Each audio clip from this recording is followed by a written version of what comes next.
show. And I want to thank, first of all, we want to definitely get it going with our first sponsor of the show, which is, of course, our dedicated sponsors. Remember, support them all. We want to dedicate the show to the Buffalo 10, as always. The Buffalo 10. We're always in support of you with the Buffalo 10. You will never be forgotten. You'll always repeat a fabric of Western New York and a fabric of America. We will not let what happened there at the Top Supermarket. We'll always remember it. We never forget atrocities that happened to our people, African-American people here in America. We'll never forget that as well. So keep in mind, the Buffalo 10 will always dedicate the show to the Buffalo 10 and ensure. And I also want to dedicate the show to Syracuse University player. I just saw that late last night, Louis Orr. Louis Orr, excellent. If you remember the Louis Bowie days of the late 70s, and guess what? Boeheim was the coach of this team. That was his first really good team.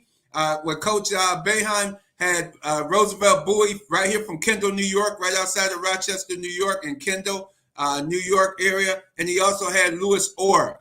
They called him the Louis and Bowie show, and they put on the show for Syracuse basketball at the time. It was the first really good team, the really good top team that Syracuse had at that time period in the late 70s, early 80s. Well, unfortunately to hear that Louis Orr made his transition yesterday at the right young age of 64 years of age.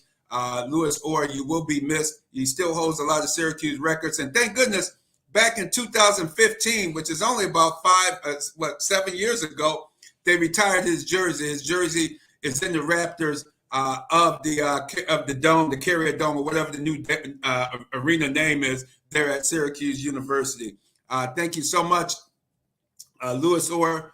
You helped the area, the community, and made the Syracuse University a better team and a better place as well. Because it's a very nice man, very, very nice, and very good people. So we dedicate the show to him as well. And also, Miriam Rivera Insurance Agency. Don't forget Miriam Rivera Insurance. Always full service insurance agency, making sure that you have it all. Home, health, life insurance. Check her out. Give Miriam Rivera a call. Give Miriam Rivera a call at 585-360-0094. Area code 585-360-0094. Even if you're outside the area, give Miriam a call. She might be able to help you out. She's a broker now. She has a wide variety of insurances from Progressive Insurance as well as Farmers Insurance. She has several insurances that could fit your needs, and also for auto, home, health, and life insurance. Don't forget that life insurance. That's also very important as well. Miriam Rivera Insurance Agency. So please, auto, home, health, and life insurance, 1033 Lyle Avenue or 511 BM Road, Suite B. Check her out, and you make sure that everything is on point with Miriam Rivera Insurance Agency. Let's talk a little football here. We're talking Buffalo Bills getting ready for a very important contest later today as they face the Miami Dolphins. The Dolphins done lost 2 in a row. I told you, Dolphin fans here in Rochester, and there's an awful lot of y'all Dolphin fans here that, hey, when they get to the meat of their schedule, let's see what they do when they get to the meat of their schedule. And so far, they haven't been doing too well on that West Coast trip. They went 0 for 2, losing in San Francisco 2 weeks ago. Stayed on the West Coast just to lose again to the Chargers, the LA Chargers at SoFi. And the Chargers were playing with their second-string defensive front, defensive backs, linebackers. They had a lot of guys that were not available to them at that game, and they still were able to do a press coverage, which I call a bump and run, hit the receiver at the line of scrimmage, throw off the timing a little bit, and Tua has a lot of trouble with the timing. He's a timing passer. He's a rhythm passer. He has to get the ball out. And man, the receiver should be turning. When the receiver turns, he's there to catch the ball. He's good at what he does, but can he also, if you take away the inside, the middle of the field, can he throw it to the sidelines? Can he make those throws to the sideline? That's what I think we're going to have to see today. Because if you remember the first game, the Bills they really shut him down for a majority of the game. They put him out the game, then he came back in the game. He hit Jalen Waddle on a big play that passed the safety, DeMar Hamlin and Jaquan Johnson were the two starting safeties for that game. If you want to remember that too in that game, and also Beresford and Kaiir Elam were the starting corners. So the Bills had two rookie corners starting that game and two young safeties starting that game down in Miami. It was 105 degrees on the field. Never forget it. Me and the Mighty Oba, when we got out the car, parked the car in the media lot, took the shuttle over to the stadium and had to walk over to the gate that we had to get in. Man, our shirts, our dress shirts were just totally drenched. I mean, it was drenched. It was hot. Had a hat on, had the lid on as well, and that was just drenched out there at Hard Rock Stadium. Well, you're not going to be drenched later today. I mean, this time I'm all covered up, heading out there. The wind gusts will probably be up there this evening. They're expecting some snowflakes, some snow accumulation out there. So it's Western New York, and it makes you wonder, why are the Bills not in the Dome Stadium yet? It makes you wonder, why aren't they in the Dome? What's going on with the Buffalo Bills? Why? You got a lot of the people running the city. Seems like you got a big time city being run by a bunch of small minded people. That's what it seems like to me. And it's always been. That's why we in the crew from Buffalo, we call it the B-Low, because it's below reality. I mean, you got to pay $300-$400 for a ticket to go out there and freeze your tushy off this evening out there at a stadium, open air stadium in the cold, and that's supposed to be fun. No, that's not. That's almost back to the caveman days of sporting events and things of that nature. That's back in the old days. Hopefully, this game they're at home today.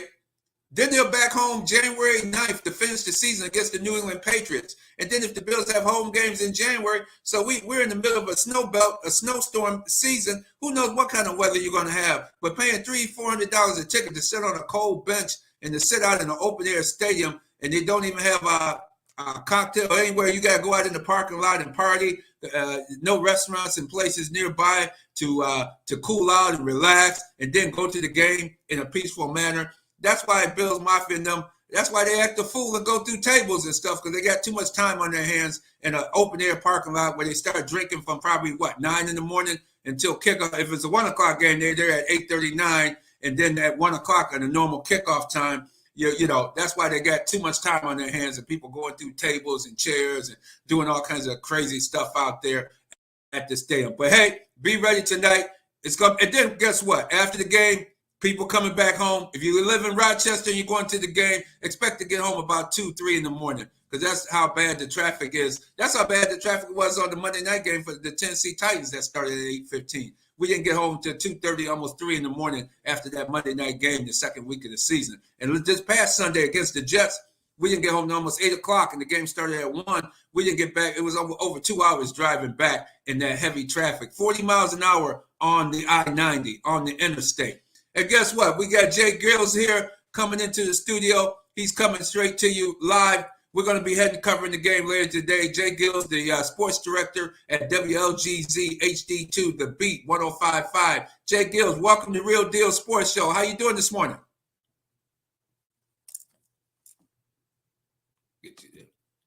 How you doing this morning, Jay Gills?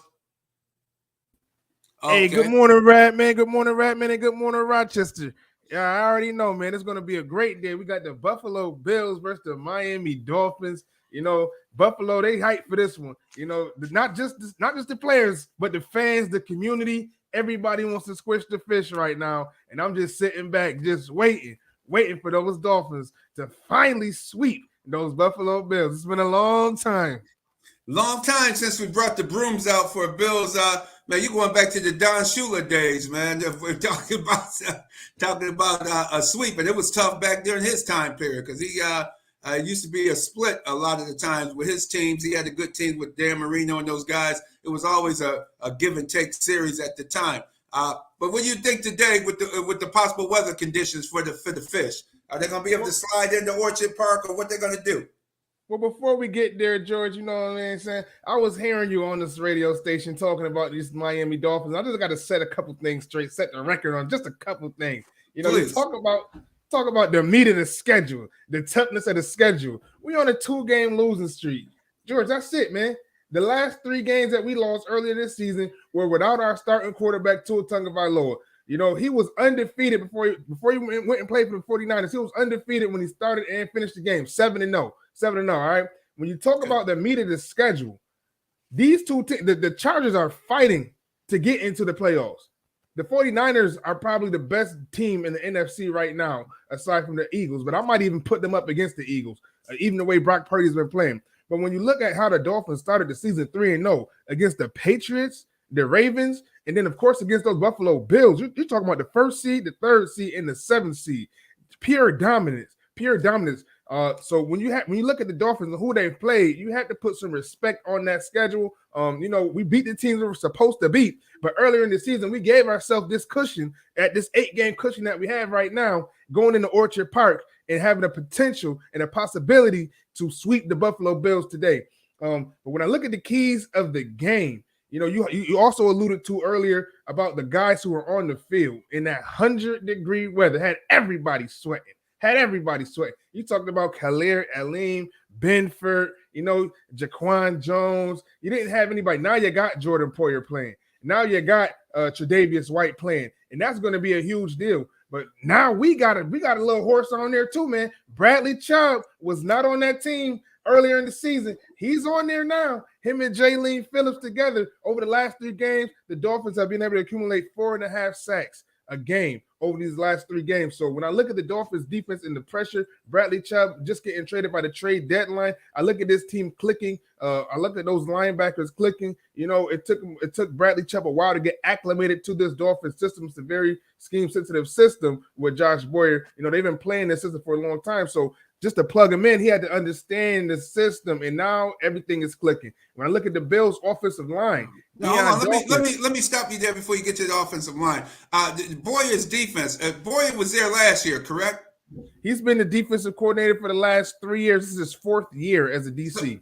So he's running Brian Flores' defensive system, but he doesn't seem to know the nuances of what Brian Flores was doing as a defensive coordinator. He's taken over the role of Brian Flores, because we all know that Brian Flores was calling the defensive signals, even though it was running through Boyer. Now Boyer has to run the system, but he doesn't seem to know the nuances of the Brian Flores system. And I think that's why you guys are getting the Dolphins, not you guys, but the Miami Dolphins defense is they give up a lot of run yards. They've been giving up a lot of pass yards, which is uncharacteristic of a Brian Flores type defense. Now that Brian Flores is not there, it looked like Miami gambled and kept his assistant, who was calling the plays, hoping that he would step up to the plate. But I don't think Boyer has really stepped up to the plate with the play calling on the defense side of the ball, because he just doesn't know the nuances of the Brian Flores defense. What's your comments on that?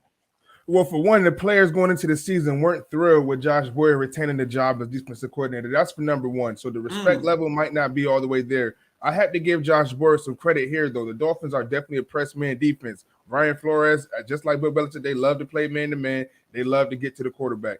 The problem is the depletion of the secondary. If you look at our secondary, is just not what it used to be. Whether it's our second-year safety, Brandon Jones, 3rd-round pick, he got hurt. ACL done for the year. Whether it's Byron Jones holding out for the season because he didn't want to restructure his contract. We paid Byron Jones big money back in 2021. Stolen from the Dallas Cowboys, and he's been playing excellent for us, but he hasn't been there all season. Xavier Howard is clearly taking a step back after getting his big contract. So when you look at this secondary, it's just not the same. When you're playing man-to-man with a bunch of guys who can't really cover, if you look at it, we got a rookie, Josh Kadu, who shouldn't even be starting on the boundaries. Noah Igbenogany was a 1st-round pick back in 2020, but he was buried under the depth chart. When you talk about the Dolphins secondary years ago, now we're leaning on him to play full games. So I think it's more so just the depletion of the secondary. When we had those tight coverages, it gave guys like Andrew Van Ginkel, who you'll probably see today, Jaylene Phillips, gave those pass rushers time to actually get turnovers, and that's what the Dolphins were. They weren't an explosive defense. They weren't going to stop you from running the ball. They weren't going to hold you from passing the ball. But what they did was they bend, but they don't break, and they got turnovers. They weren't able to get as many turnovers right now because the press coverage isn't as strong as it used to be. But I do think that with the addition of Bradley Chubb, with that extra step, him and the emergence of Jaylene Phillips, I think that's going to be something. And then let's not forget, Josh Allen's best friend on that defensive line, Christian Wilkins. You know, Yes. he's been playing a monstrous season, all pro season, if you ask me. You're absolutely right. And if they move him around, Christian Wilkins, and Deion Dawkins is playing with a high ankle sprain, he's not 100%. But who is 100% at this time of the year? And Spencer Brown, I think the Buffalo Bills need to take a hard, serious look at replacing him next season. He just doesn't have the flexibility to be able to get off the ball and be able to protect the quarterback on the right tackle side of the field. Spencer Brown has been getting beat a lot. Ryan Bates is out of this game. He's been ruled out already with a high ankle sprain. He's been having a phenomenal season. Ryan Bates and Roger Saffold on the offensive line, the Bills' two guards, they have had an excellent season so far. I think Bates, Van Rotten is most likely going to replace him. Yeah, no, he's not from WWE. He is an actual football player, Van Rotten. He's got number 75. I think he'll be plugged in at the guard position, and hopefully he can hang in there. And Mitch Morris has been doing a phenomenal job at center as always. And I think Roger Saffold, Dawkins, if the Bills continue to run the football, if they run the football, unlike the Jets game, if the Bills get up early or whatever the case may be, and they get that second, third, fourth quarter, run that football. The Dolphins seem to wear down against the run. Josh Allen, he asked for Cole Beasley. Well, you got Cole Beasley. Let's see what Cole Beasley going to do. Obviously, I don't expect a lot. I expect him to play a small. He'll be on the snap count, I would think. And miss the drop balls himself, Isaiah McKenzie. He got to start thinking more about his football career, making some catches, concentrating, because you can see he wasn't focused in that game. He dropped some balls he should have caught, and that's why Cole Beasley is here this week. Jamison Crowder, hopefully Jamison Crowder can come back for the playoffs. He broke his ankle. His ankle was broken in the Baltimore game, which we were attended in Baltimore in that rain game there. His ankle was broken. He's recovering. He's starting to work out with the team again. If Jamison Crowder can come back for the playoffs, I think, and then Cole Beasley, now you have him a little bit too. I think you got a nice 1-2 punch at the slot receiver that can get Josh Allen out of jams. And Josh Allen needs to stop running the football himself. Give that ball up to James Cook.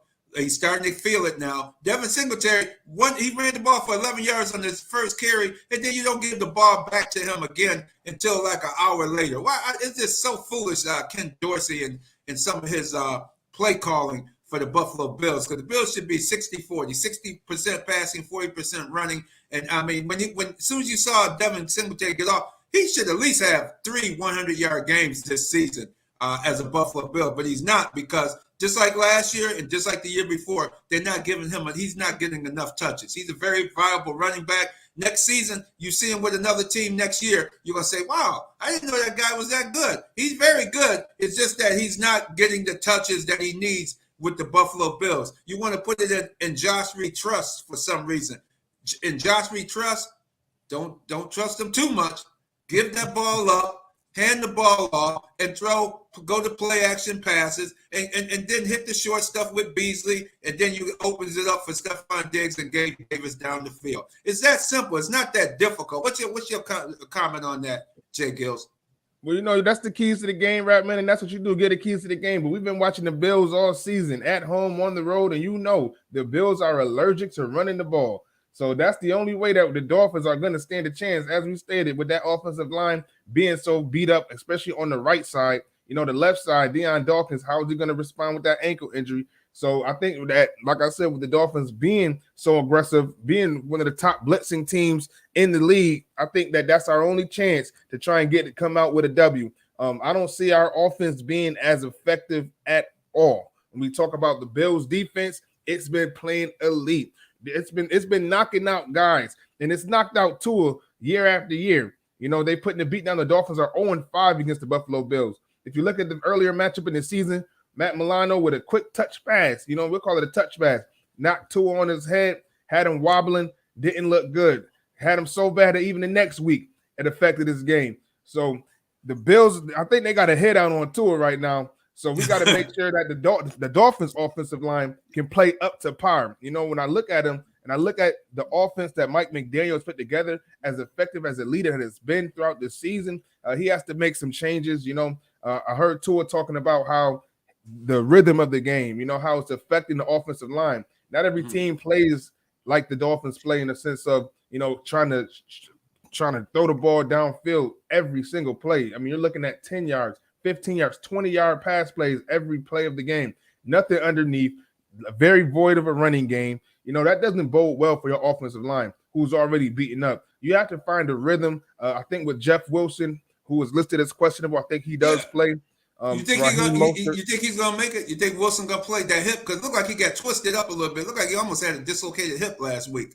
He was limited on Friday. So that's a good sign. He was out there just limited. So I think that we're going to need him. We're going to need Raheem Mostert, and we're going to need to get the ball in our playmakers' hands fast and early. Tyreek Hill is not adverse to this weather. He comes from the Chiefs Kingdom. He's used to playing in cold weather games. He's used to being effective. Get him the ball. Jalen Waddle, he's still elite in his playmaking ability. Put him in motion, get him the ball, open it up for Tyreek Hill, and just continue to run the ball. Over these last two games, losing streaks, we've only ran the ball a total of about 20 times. That's an average of about 10 runs a game to 2 is 30 pass attempts against two great defenses. Yes. Hello, yes, McDuffie, yes, how are you doing, sir? Oh, we have you. Oh, let me get that real quick there we go. Excellent. Hold that thought for a moment there. This segment is brought to you by Jack Green's Men's Shop, located on East Ridge Road and Hudson Street Plaza. Your one-stop shopping store for great events like prom, men's and women's apparel available. Stop in to Jack Green's Men's Shop. See the Frank Diaz and his family. They'll get you looking sharp. If you for the holiday season, hey, ladies, you want to get your man something or your significant other, stop up to Jack Green's Men's Shop and check out some of the fine clothing that they have. And for you women too, they have women apparel too. I'm sure you might be able to find something nice up there as well. Because Frank Diaz and his crew and his entire family, they get it in up there. They get you right, get you ready. And anybody looking for weddings coming up this spring and summer, or someone planning to tie the knot in 2023, stop on up to Jack Green's Men's Shop. They have wedding apparel, the whole 9 yards. The wedding season is about to start in January. They're going to have more promotions about that coming up. But stop on there and see our friends of the show, Jack Green's Men's Shop at East Ridge Road and Hudson Street in the plaza there at East Ridge and Hudson Street here in Rochester, New York. That's Jack Green's Men's Shop. Thank you for holding on there, Jay Gills. I think we got Coach McDuffie on the line. Oh, great. We have Coach McDuffie on the line. Stay with us, Jay Gills. Coach McDuffie, congratulations on Bennett High School winning the state championship. Congratulations. Thank you. Thanks for having me this morning. And how are you become a leader of young men? How did this come about? The build up. Can you take us behind the scenes of how was it getting this team together and keeping this team together? Because you had so much adversity from last season, and then this season you had a little forfeit some games during the season. You had some really controversial calls made in some of these games. How did you keep this team together? Well, the backbone and the foundation of our program and what we try to instill in our young men is something called the 3 Ds. And what the 3 Ds are is dedication, discipline, and good decision making. And as we face adversity this year, like you said, with a number of incidents, and it seemed, like we was coming across it every week. But what these young men have learned to do is by using those strategies that they've learned and from our coaching staff and from me, it has helped them to stay focused and to be there for each other and to love each other. And we just figured, we was going to stay together no matter what and continue to focus and try to accomplish our dreams. Absolutely. And this highlights some of the young men, like your quarterback, Antonio Davis III. He finished the season 92 of 170 for 1,796 yards and 22 touchdowns and only 2 interceptions for the entire season. Man, that's very remarkable. Can you tell us a little bit about the young man? And you know what? With that being said, Antonio Davis is a great young man. And I felt that, he didn't get enough credit, awards and throughout the state. I think Tone is probably one of the most winningest quarterbacks in state history. But Tony was a great leader for us. He's very well finished, and I think when we go back to what he accomplished, he's the only quarterback probably in Western New York history that has played in back-to-back double-A state finals. He has led our team,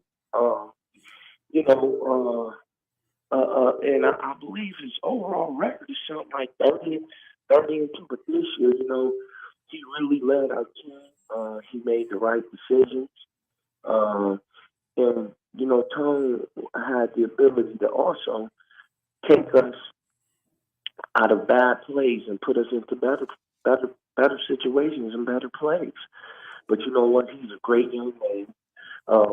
I believe we're trying to get him a big time Division II college or one AA school. But I was honored to coach somebody like Antonio Davis, and he was definitely a big difference maker for us this year. Only causing and having 2 turnovers all year on our state championship run. Yeah, that's unbelievable. Just 2 turnovers for the entire season. How about Jaden Lewis? Jaden Lewis had another senior that had a big season. Can you tell us a little bit about him as well? You know what? It's kind of ironic with Jaden. I've known Jaden ever since he was 5 or 6 years old. Had the opportunity, to coach some of his older brothers, and Jaden Lewis will be going to he's committed to go to the University of Buffalo. Jaden is a great young man. He very high academic honors, and I'll tell you one thing about Jaden.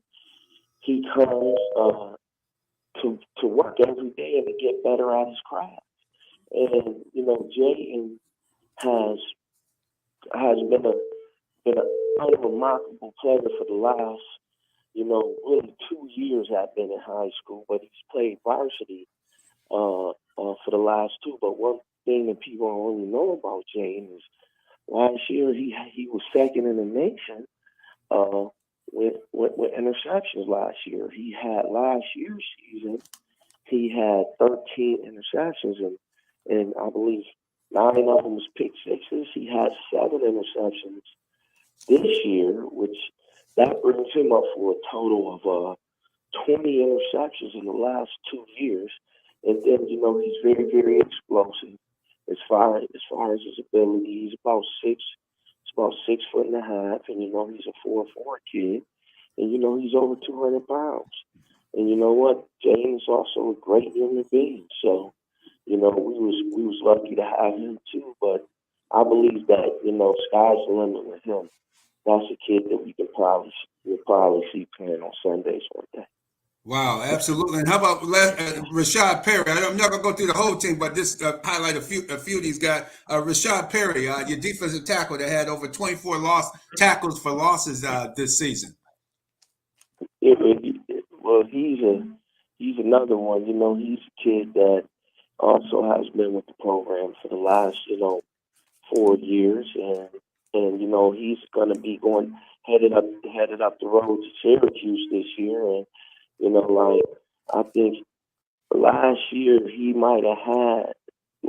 season, I think he was the state leader with I believe I would say 27 sacks, also and 110 tackles from the D-line spot. And then he come back this year, and he has, I believe, he won the state leader this year because everybody doubled and triple team him. His teammate Darnell Hamilton happened to be the leader with 18, but he still got, I believe, 16 sacks and 111 tackles.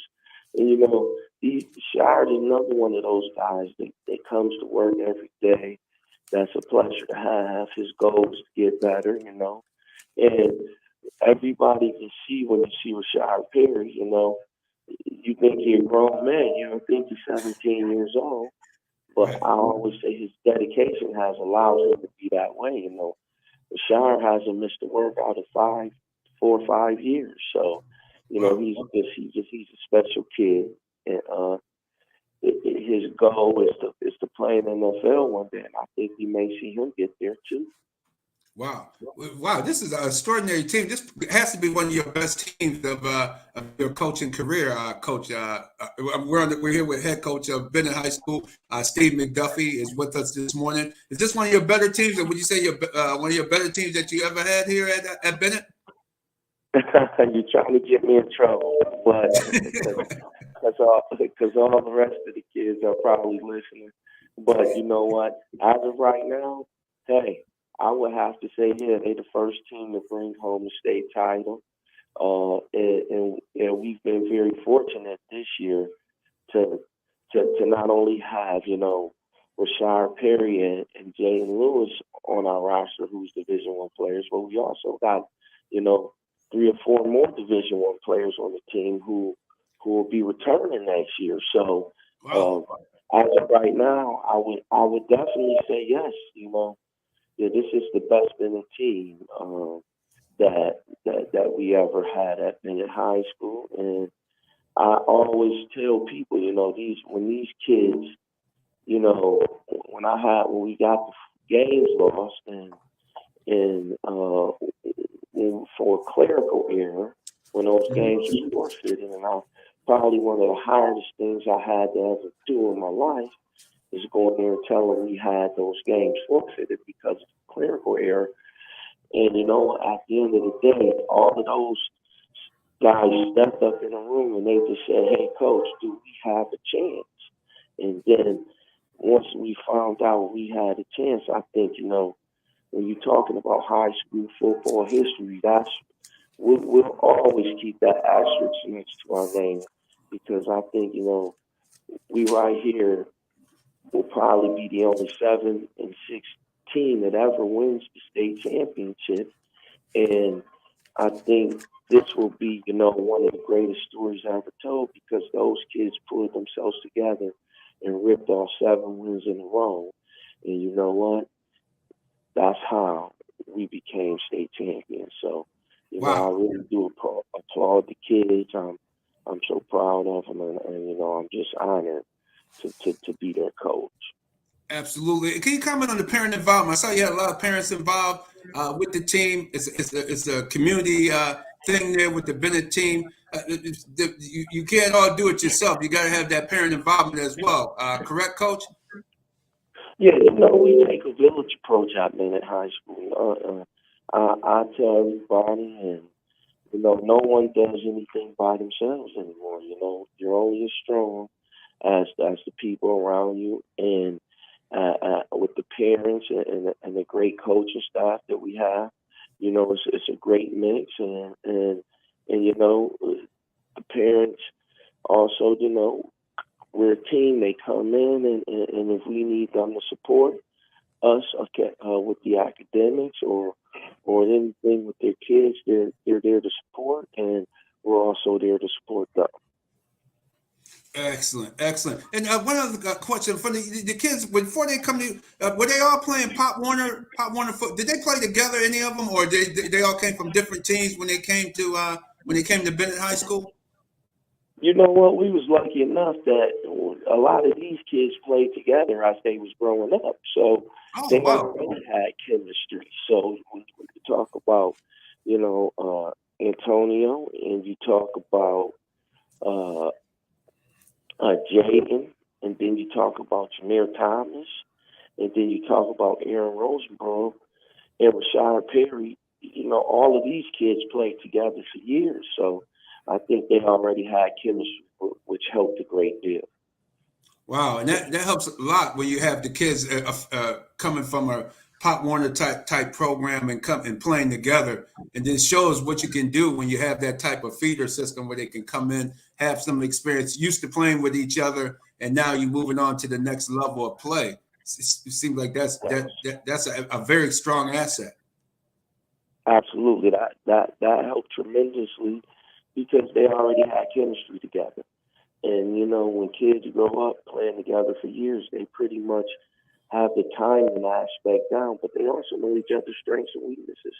And I think that. Mm-hmm. Are you there, Coach? I think we might have lost our Coach McDuffie, head coach McDuffie at Bennett High School. Hello, can you hear me? Now we can hear you. Oh, okay. We can hear you now, and you can finish that comment.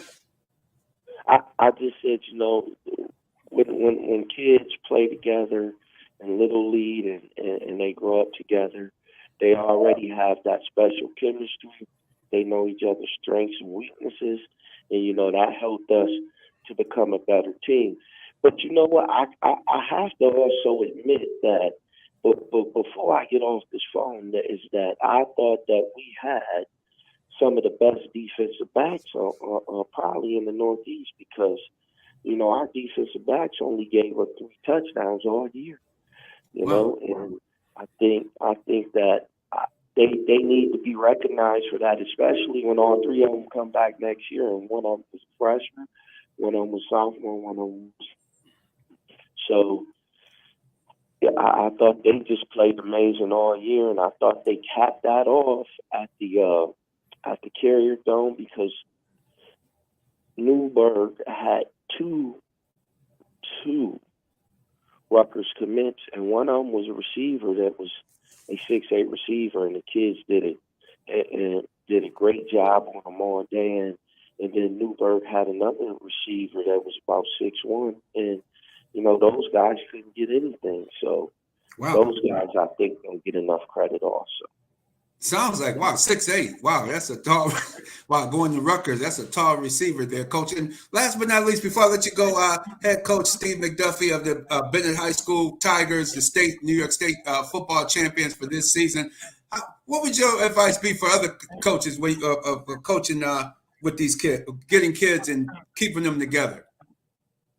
Well, I think that it goes better when you get in there and you're a mentor and you build a good relationship with your kids, because you know what, at the end of the day, you just want your kids to be productive citizens, but use football as a means or a launching pad for them to secure other opportunities, so they have opportunities to move on and transition to college and become better men, so they can take care of themselves and their families one day when they have one.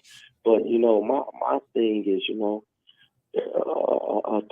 tote the line when you have to, as far as the discipline, but give them love, but get in there and build those relationships, because at the end of the day, that's what's going to matter.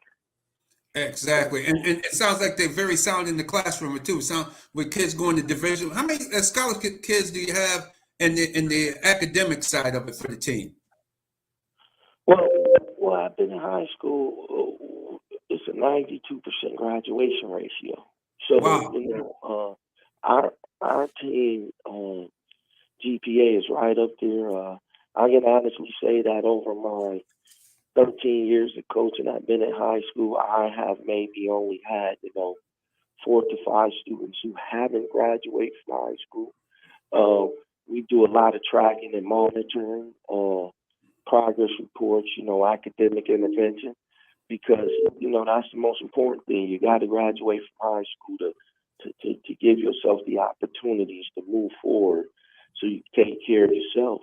But yeah, we're lucky, and we have, right now, I said 5 to 6 kids on that team, probably 7 that is going to be Division I athletes, and the academics is the foundation of why. Excellent. God bless you, Coach, head coach Steve McDuffie. I mean, that's 92% graduation rate. Hey, we take that here in Rochester any day of the week. That is awesome. That you obviously you should be a role model for other schools to see to achieve this type of success on the field, and most importantly off the field. Leaders of young men, shaping them for their future and learning about life. And I love your speech at the end of the game. I know I was here at the McQuaid game, and how you talk about the ups and downs of life, and you say this is a microcosm showing you up and downs of life. with these games and how you can turn it into being the best you can be. Coach McDuffie, really appreciate you for coming on the Real Deal Sports Show. Anything you have to say in closing? You know what? Thanks for having me. God bless and go Tigers. All right. Thank you very much. Hey, have a great week and good luck coming up for next season. Take care. Okay, thank you. All right. Thank you. All right, there you have it, everyone. And that segment was brought to you by Burgos Income Tax, 1816 North Clinton Avenue. It's time. Hey, tax season is almost here. It's time. Burgos Income Tax, 1816 North Clinton Avenue. Call area code 585-266-2680. Over 30 years in business, 30 years of excellent tax business. Hey, if he's doing my taxes, I know good and well he can do your taxes as well and help save you some money and get you some money back this coming tax season. Or if you hadn't filed taxes last year or the year before or even the year before that, hey, Al Burgos and his team over there can get you out of problems with the IRS. If you got trouble with the IRS, give Al Burgos a call, 585-266-2680. Hey, this guy said, Al mentioned to me that, hey, he can get the job done no matter how dire your tax situation may seem to be. Give Al Burgos Income Tax, 1816 North Clinton Avenue, 585-266-2680. Give him a call for upcoming tax, or if you have tax issues, Al Burgos will get you straight. Yes, indeed. Jay Gills, you back with us? Yes, sir. Yes, sir. I wanted to tell Coach that he still got McQuaid kind of upset over that bad loss, man. McQuaid was Mr. Andre Fontenette. You know, he was telling me like, that Bennett, you know, that's 2 years in a row they done got him. Oh yeah, they got to sharpen the pencil and go back to the drawing board for because see, he said he got 3 shutdown corners from what he was just saying coming back for next season. Man, it's gonna be a tough one. And they won. They beat Newburgh 42-7. 42-7 was the final score of that championship game. And he said there was a wide receiver going to committed to Rutgers University, 6'8", and they shut him down. Jay Gill. Oh my God!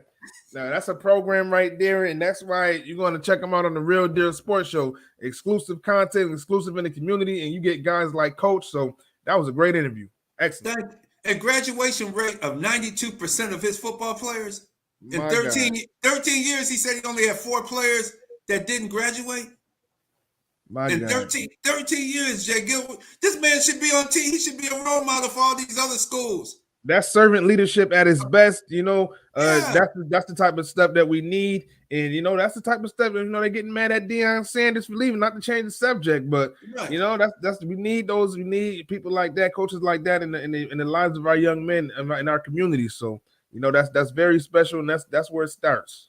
And I'm not talking just Buffalo and Rochester, but other parts of the country where the school rates are terrible. Hey, y'all need to Rochester City School District. Y'all need to get on the phone and call head coach Steve McDuffie. He's a teacher. He teaches at Bennett High School over there in Buffalo, New York. Call the school and get a hold of him and talk to him about some. And man, he could come up and be a mentor or something to give you some advice on how to increase the graduation rate of the Rochester City School District and these other school districts that are having trouble with the severe trouble with the graduation rate. 92%.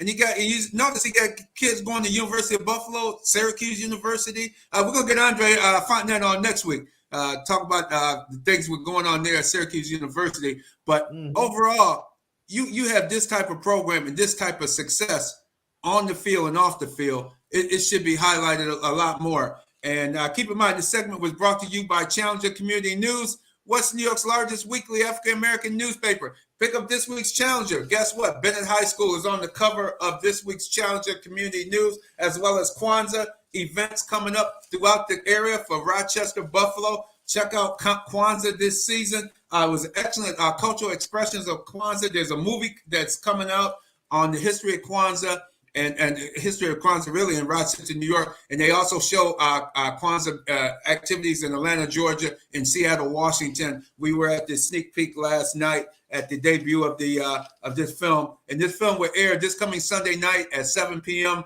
on WXXI Channel 21. Check out Cultural Expressions Kwanzaa this Sunday night at 7 p.m. And then also we'll re-air again on Tuesday night and other nights. But check your local listings for the other showings. But Sunday night, 7 p.m., Cultural Expressions Kwanzaa. Check that out. And also, this week's Challenger Community News, you have a lot of activity. Pick it up at most businesses in the community. Worldwide news downtown, City Hall, County Office Building, wide variety of businesses throughout Paula's Essentials over at the Public Market. You can pick it up right there at Paula's Essentials at the Public Market, as well as Magic Wings on Hudson Avenue, Magic Wings on Thurston Road. Throughout the community, you can pick up Challenger Community News. So make sure you pick up the papers. Jamaican Soul, you can pick it up over there. He got the new steamed fish going. I had that the other night. Oh, man, he got that going on with his new dishes. Steamed fish with the meal and everything with it. Oh, man, it's the carrots and the bell peppers and all of that. Oh, man, he got some new dishes for you over there at Jamaican Soul. And you pick up your Challenger Community News while you're there at Jamaican Soul Restaurant as well. Jay Gills, going into the weekend, other games, do you see any other sports issues you want to touch on? Well, I think that it's going to be I need to see the Ravens, without Lamar Jackson. I'm not sure if he has cleared to play, him or Tyler Huntley, but this is going to be big. It's a showdown for the NFC North with the Ravens and the Bengals. And, they say the last, I think every Super Bowl goer, except for like one or two, has won their division. So if the Bengals want a chance to repeat and go back to the Super Bowl, if the Ravens want a chance to go to the Super Bowl, one of those teams are going to have to win the division. It's going to be a showdown today. I know the Ravens play the Browns, another division rivalry, and I think that they have to keep up and keep their lead because the Bengals are hot on their tail. I need to see what the Ravens are going to do without Lamar Jackson. And you can go to realdealsportshow.com. Go to the website, realdealsportshow.com. Click on Winner's Edge, and you'll see all our picks for this week game. You see all the Radman's picks for this week game. I'm taking the Ravens with Huntley as their quarterback with the 3 points. Ravens getting 3. Take the Ravens today. Indianapolis getting 4 against Minnesota. I think Minnesota will blow them out eventually in this game. I think they're about to quit on Jeff Saturday on Saturday. I think he'll get a beat down today on his day of the week because they look like they're ready to quit on him as well. And then last but not least, we got Buffalo, Miami tonight. Miami +7. Miami getting the 7 points. I just have a feeling the Bills will be able – if Josh Allen cannot turn the ball over like he did in that first game, because you remember, you hate to put it on one person. He screwed up right before halftime, and at the end of the game, he bounced that ball to McKenzie that should have been the winning touchdown with about a minute left in the game. If Josh Allen cannot get the dropsies or whatever he does when he fumbles and all that kind of nonsense, if he can come out there and play a turnover-free game, run the football, I think the Buffalo will win that game -7, take the Bills -7. But who knows with that snowstorm and rain and snow coming through, who knows what that game may turn. Maybe turn into a 10-punt game by each team. You never can tell. The defenses may take control of that one. So be ready on that one. And Backspin, you back with us? Yes, sir. Yeah, you're getting ready. Your Cowboys, man, they got a real, I don't know what kind of schedule they have this year, man. Every time I look up, they playing somebody, but I think Jacksonville may surprise them tomorrow. I like the Jags with 6 points. If we don't come and play how we're capable of playing, if we don't rush Trevor Lawrence and get a lot of pressure on him, it's going to be a long day for the Cowboys. Jacksonville is playing great football right now. Trevor Lawrence is really coming to his own as, their quarterback. And, we can't sleep. We got to keep our foot on the pedal and, go out there and play Cowboy football like we know how to play. Because if we don't, we will lose to Jacksonville. Absolutely. And what are your comments on head coach McDuffie with that 92% graduation rate? In 13 years, he only had 4 players that didn't graduate in 13 years?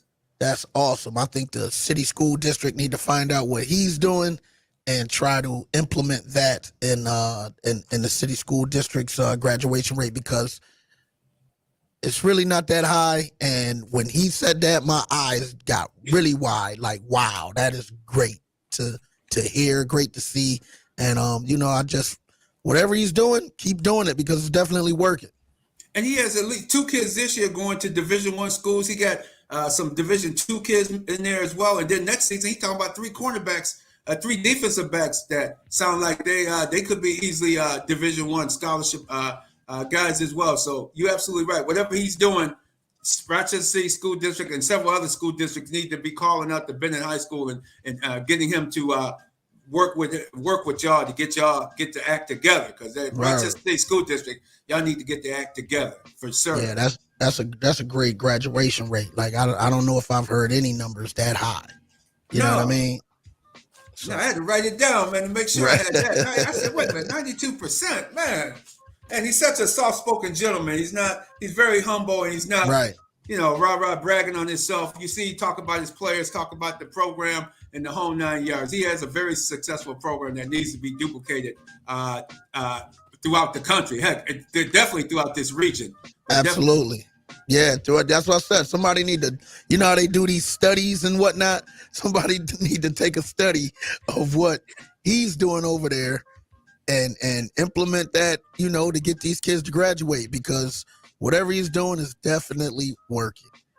And then now it's time for you to we're going to turn over here. Jay Gill's going to turn it over to you. We're going to get ready to load up. I got the extra gas can, got a shovel in the car. We're ready to head out to Orchard Park later on today. Jay Gills, you ready? Oh man, it's gonna be a great showdown. It's gonna snow before, during, and after the game. Man, oh man, I'm gonna have to bring my shovel too, maybe some salt, you know what I'm saying? Maybe, we're gonna have to get there and get back. Probably won't get back till Sunday morning. Exactly. We'll be ready for the Sunday morning gospel hour or Sunday morning with Rocky B and everybody by the time we get back from out there. So hey, be a good sport, everybody. We catch you next week. Yes, there it is. Real Deal Sports. Your man Backspin's got Back in Time Mix show coming up. Shout out to the Red Man, the Fanatic, and everybody at Real Deal Sports, man. We appreciate y'all, and we look forward to chopping it up with them again every week, every Saturday, 8 a.m. to 9 a.m. right here on the Beat 105.5 Rock City. Y'all stay tuned. You know what time it is. The Back in Time Mix show was on deck right here on the Beat.